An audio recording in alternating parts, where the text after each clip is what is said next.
Shalom. I'm Rabbi Danny Marmorstein, spiritual leader of congregation Ahavat Olam in Kendall. This week's Torah portion is entitled Emor, and it begins as follows. Vayedaber ad Hashem el Moshe, and God spoke to Moses.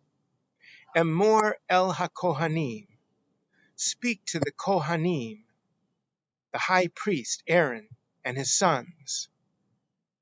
These were from the tribe of Levi, the Levites, and hence the name of the entire book in English, Leviticus. And God lays out all kinds of laws that the priests must follow, how they must look, who they can marry, laws of animal sacrifices, and many more. And then the Parashat continues outlining the Jewish calendar, the biblical Jewish calendar, beginning with Shabbat, the most important day, the most holiest day of the Jewish calendar, even though it comes every week. The only holy day to be mentioned in the Ten Commandments. But it is the next holy day that I wish to dwell on, and that is the time of Passover, of Pesach.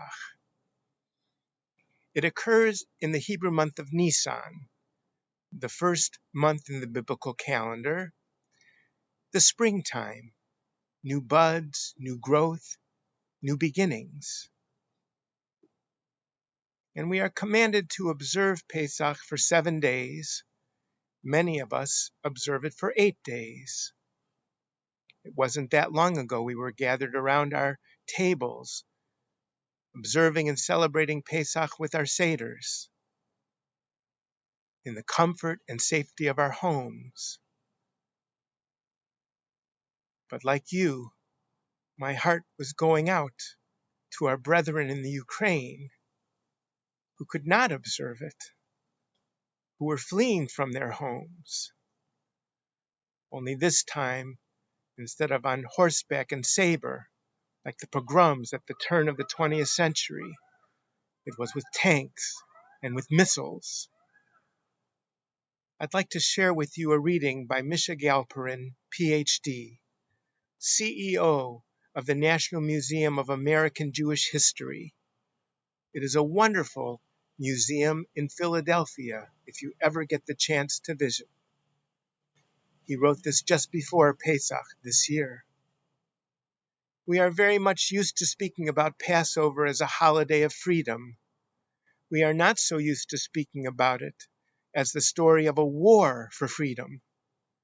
It is a crazy, crazy time when a Jew, Ukrainian President Volodymyr Zelensky, is saving Ukrainians of all faiths by hiding many of them in Poland and Germany. And this Jew has become as much of a leader as any in our long history. Unlike Moses, though, he has no difficulties with speech. Quite the opposite. Maybe Zelensky is more like Joshua, a wartime leader, rather than a prophet, a lawgiver, or a miracle maker. He is brash and confrontational and confident, and oh so passionate. Personally, being myself a Jew, born and raised in Odessa, Ukraine, whose grandparents and uncles were murdered by Nazis just like his, I could not be more proud.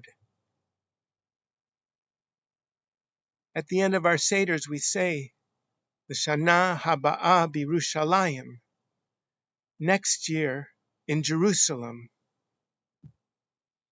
Lamenatseach shir mizmor, let there be a song to the victor.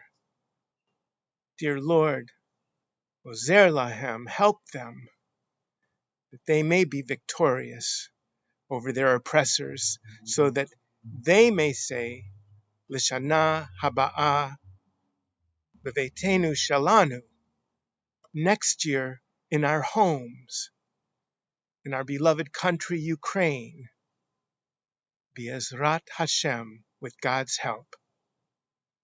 This is the Devar Torah for this week. Shabbat Shalom.